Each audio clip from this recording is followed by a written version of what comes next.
See, one of the way of sequencing the activities is called as, or defining the relationship between the predecessor and the successor. So predecessor is the previous step, successor is the next step, right? Next process or next step or next task. So the relationship between the predecessor and the successor is called as precedence diagrammatic method. How this is done, let us see. One type of relationship is called as finish to start, where the first represents the predecessor, the second represents the successor. In short, we can call it as FS. See, let's take, there is a predecessor and the successor would be starting only after the finishing of the predecessor. This is your predecessor and this is your successor. That is the next activity. So what is the relationship? After you finish the predecessor only, you can start the successor.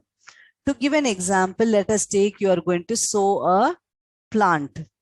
All right, you're going to sow a plant or sow a seed. You're going to grow a tree. So one step can be to dig a hole in the ground, and the next activity is sow the seed in the ground. So only after you have completed the digging the hole, finish, after that you can start the sowing of the seeds, right? So this is finish to start. I hope you understood this relationship, right? And next is start to start. So in short, we can say SS. So when I say start to start, the previous activity you take, and the second activity, that is the successor, need not wait for the predecessor to complete.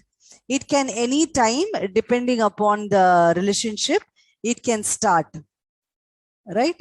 So here you start the previous activity and you can also start the next activity. This is called as start to start. So just as an example, I have pushed it little further. Depending upon your activities, your plan, you may have immediately started or little later as well.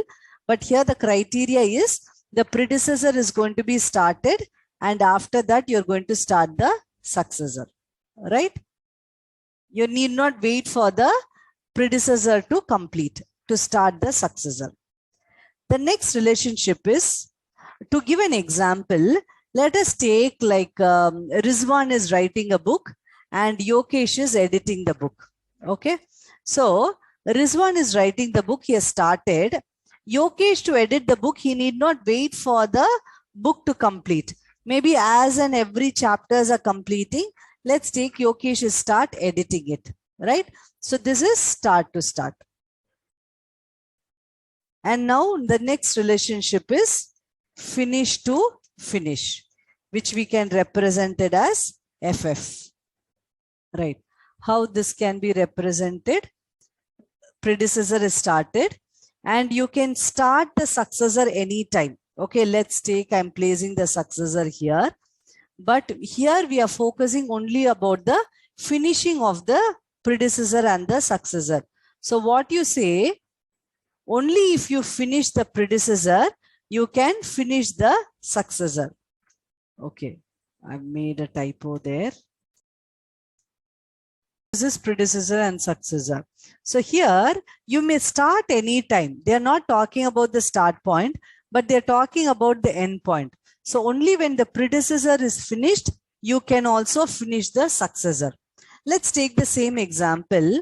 So Rizwan is writing the book and Yokesh is editing the book. Let us take, there are some 20 chapters where Rizwan has completed it. Now, Rizwan wants to make some changes to chapter 2. He goes into chapter 2. Can we say Yokesh has completed the editing? No. Only after Yokesh or Rizwan says that, yes, I've completed this work, the successor being the editing of the book, Yokesh can also say that he has completed. So this is called as finish to finish. And then let's have another technique called as start to finish. This is little confusing. Be with me. I'll explain with a simple example.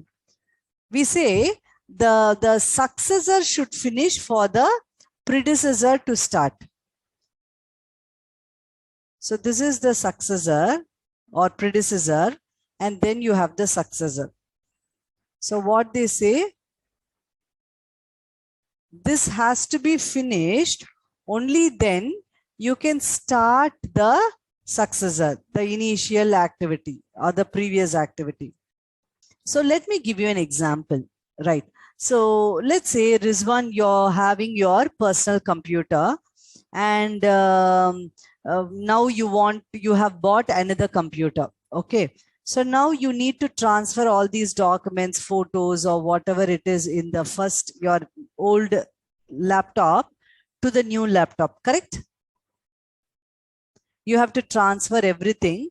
And let's take the old laptop, you're giving it to your friend, maybe for cost or free, whatever it is, you're giving your old laptop to your friend. So you need to transfer everything to your new laptop and format the old laptop to be given it, correct? Yes, clear.